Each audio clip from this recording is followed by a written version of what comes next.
नमस्कार दोस्तों, BP news में आपका बहुत बहुत स्वागत है। मैं हूं Prem Kumar, director and bureau chief Haryana. साथियों, जैसा कि हम आपको रोजाना 4-5 गांव से रूबरू कराते हैं पूरे हरियाणा के, चाहे वो कोई भी जिला हो। आज हम नूंह जिला के गांव संघेल में पहुंचे हैं और हम जानना चाहेंगे यहाँ के जो सरपंच साथी है वो है भाई राजेंद्र जी। राजेंद्र जी से जानना चाहेंगे सरकार से, प्रशासन से किस प्रकार का सहयोग मिला और गांव में आपने क्या क्या विकास किया। राजेंद्र जी कैसे भाई? हाँ ठीक है जी, थोड़ा साइड बोलिए प्लीज। सबसे पहले तो भाई मैं बीपीए न्यूज चैनल के माध्यम से आपको नव वर्ष की शुभकामना देता हूं, और दूसरा आप बीपीए न्यूज चैनल पे फर्स्ट बार में जुड़ रहे हैं, इसके लिए हम आपका स्वागत करते हैं।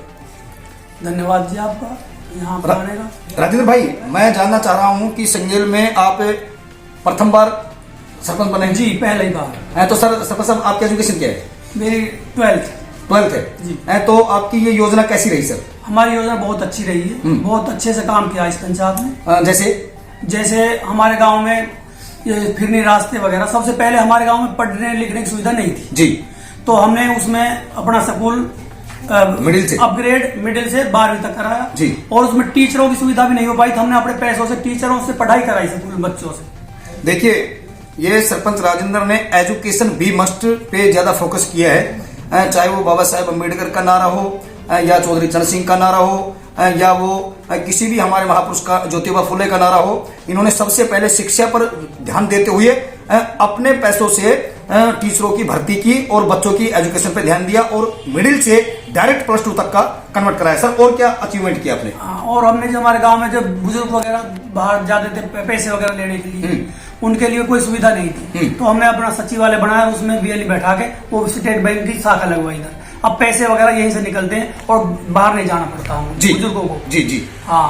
और हमारे गांव में पानी की सुविधा बिल्कुल नहीं थी। हमने आरओ प्लांट लगवाया इधर पंचायत तरफ से जी, उसकी एनजीओ की मदद से, और 30 पैसे प्रति लीटर पानी मिलता शुद्ध यहाँ पे जी, मेरे गांव में 30 पैसे प्रति लीटर जी, आरओ का शुद्ध पानी, आरओ का शुद्ध पानी जी, जिससे घुटनों का दर्द वगैरह, चेस्ट बीमारी वगैरह कुछ नहीं, तो अब बिल्कुल स्वस्थ है, सही जल मिल रहा टाइम पे। दूसरा, आपने अपने गाँव में यहाँ कब्रिस्तान के लिए या शमशान घाट के लिए क्या किया? हाँ, मेरे पहले कब्रिस्तान और शमशान में किसी ने एक पैसा नहीं लगाया, किसी ने एक ईंट भी नहीं लगाई। मैंने उसके लिए कब्रिस्तान के रास्ता निकाल दिया और उसमें नमाज वगैरह अदा करते हैं, उसमें उसका चबूतरा बनवा दिया। हाँ जी। और जो मेरे शमशान भूमि उसमें सेट बनवा रखे 4-5 सब जातियों के। मेरे गांव में एक ऐसी परंपरा है, सबके शमशान भूमि अलग अलग है जी। एससी की अलग है, बाल्मीकियों की अलग है, बीसी की अलग है, ब्राह्मणों की अलग है और राजपूतों की अलग है। सबके लिए अलग अलग सेट बनवाए इस पंचायत ने जी, और रास्ता भी बनवाए हैं और मिट्टी भरत भी करा, जब तो उसमें 5 या 6 फीट पानी खड़ा हो जाता था। और राजेंद्र जी, बीपीएल योजना पे कितना काम हुआ? बीपीएल योजना पे मेरे से पहले जो पंचायत थी, इस पंचायत से उसने बीपीएल प्लाट कटवाई थी, उन्होंने कोई कब्जा नहीं दिलाया था उनके लिए, आज तक कुछ नहीं हुआ। वो मैंने उनके लिए प्लाट दिलाई, उनका मौके पर कब्जा दिला दिया सबके लिए। और बस मेरी एक ही सरकार से बार बार कहने पे रह गई कि जो बीपीएल के और जो गरीब मकान वाले रह रहे हैं, जिनके पास 3 शेड है या झुग्गी झोंपड़ी है, जैसे अपने गुजारा कर रहे हैं, उनके लिए 50-52 आदमी है, उनके लिए मकान नहीं मिला मेरे आदमी गांव के लिए। इस चीज का आपको दुख है? इस चीज का मुझे दुख है। और उनकी एससी जो चौपाल थी, उसका मैंने प्रयास किया, वो नहीं मिल पाई। एक बीसी चौपाल, ये कई काम रह गए मेरे अधूरे, सरकार से ये नहीं हो पाए।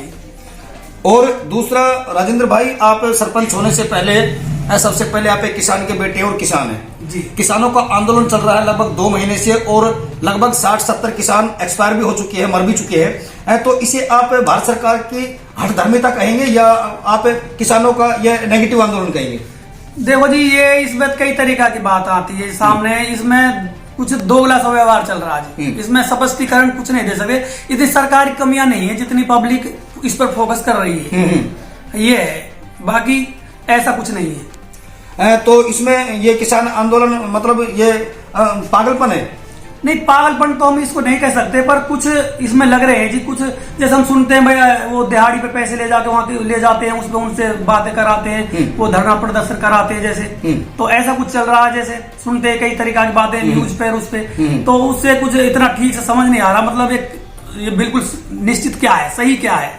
हाँ, मतलब पूरा स्पष्टीकरण नहीं आ रहा, स्पष्टीकरण कि एक्चुअली में ये एमएसपी वगैरह है क्या। हाँ, तो दूसरा मेरा एक अंतिम क्वेश्चन है आपसे राजेंद्र भाई, कि यदि गांव बस्ती आपको अब की बार यदि मौका देता है तो आपका अगली बार मेन प्राथमिकता क्या रहेगी?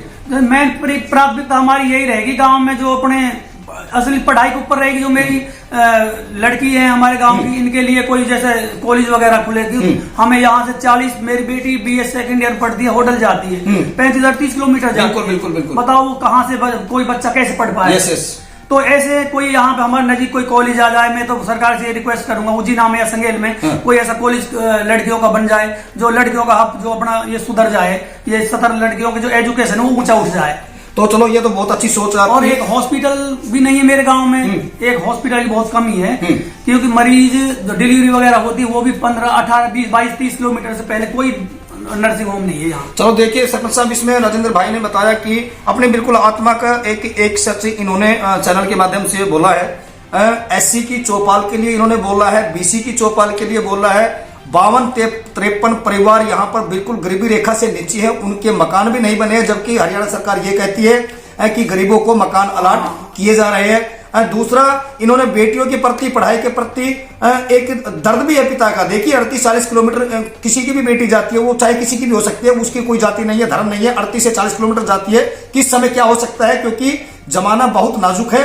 तो आपकी सोच और उजीना के सरपंच भाई भगवत जी की सोच एक है, दोनों मिलकर के अपने भाई काम करना। और उन्होंने प्रस्ताव भी दिया है हरियाणा सरकार को कि भाई उजीना के अंदर हमारा कॉलेज होना चाहिए, जिसमें हमारी बेटियां यहाँ पर ज्यादा दूर ना जा सके। दूसरी बात, और सरकार से आप क्या अपील करना चाहेंगे?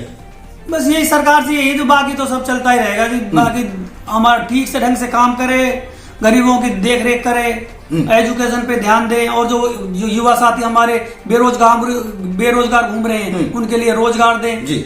और बस ये जी, और क्या है इसमें।